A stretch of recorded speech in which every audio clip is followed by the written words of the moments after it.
Hi everybody, welcome to February's Supper Club. We were thinking about what we might do in February, and we got thinking about what comes up in February. Valentine's Day. Valentine's Day. And certainly love being more of the romantic variety coming up in Valentine's Day, but that love is really at the heart of the Christian gospel in so many ways that might be a great topic for the month. And so we thought we'd start by talking about the different kinds of love that are out there, and we've been getting a little silly about this. Yeah, we truly we're have. getting a little goofy, but so if we laugh, you just know that your pastors are goofy. Human, yeah. So take us through. Yeah. So the Greek language has 4 different words for love, and each of them has a little bit of a different and distinct meaning. The first one that we'll talk about is, or we're just going to run through these 4, and if you all can talk about them as we go. Storge is the first one, and that's kind of the sort of family belonging sort of love. Love that that you would have between a parent and a child, for instance. Yeah, so that feeling, if you're holding your newborn, right, and that connection. I think it comes from the word belonging. Belonging to one another, in a way. Mm-hmm. Eros, of course, is the Cupid sort of love, the kind of love that is thought about at Valentine's Day. That's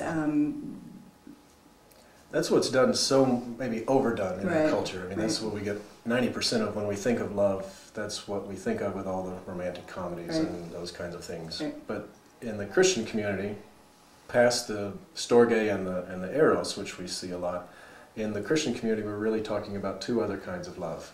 Right? There's philia love, which is the love of friendship, the sense of cherishing someone, is at the heart of the Greek word. And then agape love, we hear about that a lot in the Christian community as well, that sense of selfless love, of giving of oneself. In fact, sometimes I see that synonymously with Christian love is thought of, right, at the heart of is agape love. Yeah.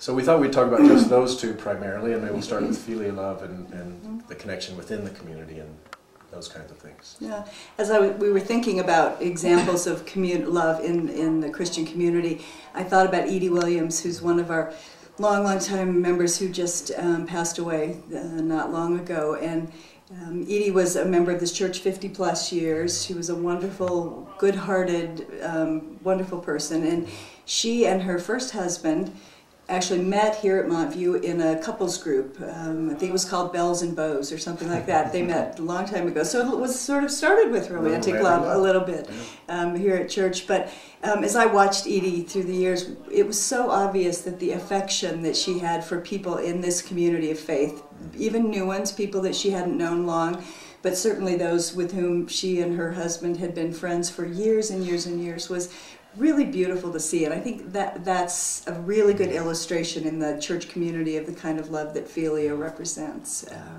Another thing I thought of in our sense right now is we have a wonderful team of folks on our deacons called the Soul Food People, and some of you may have received a meal from them, but it's that good-hearted neighborliness, that connected to one another in the good times, also in difficult times, and that sort of love is the love that sustains us and holds us as we go through. Yeah. So that's within the community, and then that other half of that in the Christian church is about those outside of the community and how we hold people that we may not know, that may be very different from us, that we may not even like.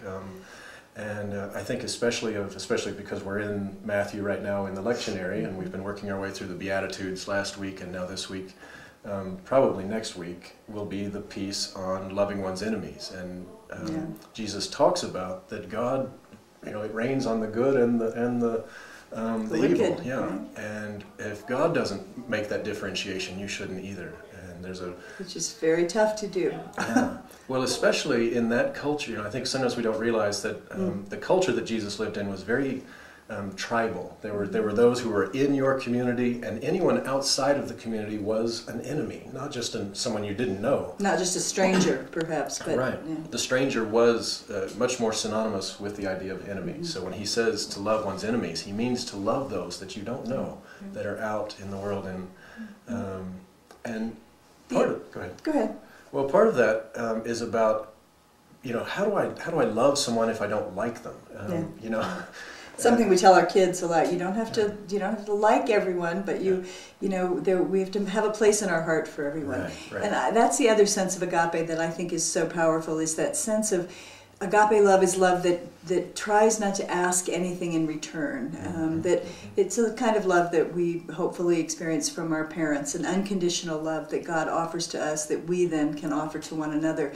And it's hard to not then begin to expect something from your kids, but agape love reminds us that love is worth itself. It's not, we don't love people in order that we get something in back. It's its own reward. Yeah. It's a beautiful gift. Caritas, right? Is sometimes, and the way I think of love, when someone says, how do you love someone that you don't like? You can still want the best for someone, I think, even if you don't like them or like what they're doing. And sometimes wanting the best may mean some tough love, so to speak. There may be deciding that it is best to put some barriers or restrictions that don't feel loving, but they are loving, because it's the best thing. And in both cases, with philia and with agape, it's that sense that it's the love that we give. It's really about the transformation of one's own heart. It's really not so much about the person or the person's receiving our love, whether it's community or whether we're talking about agape love. It's really about what can happen to my heart if I allow my heart to love. That might be something to talk about. So your questions this week that we thought we'd ask you about. The first one, what kind of love are you, and I'm not sure how to say this, but are you drawn to, or do you feel most comfortable being in? I think some people are more, romantic love just fills their heart. That's sort of it. Others, that storge love, that family love, the love for their children they get that.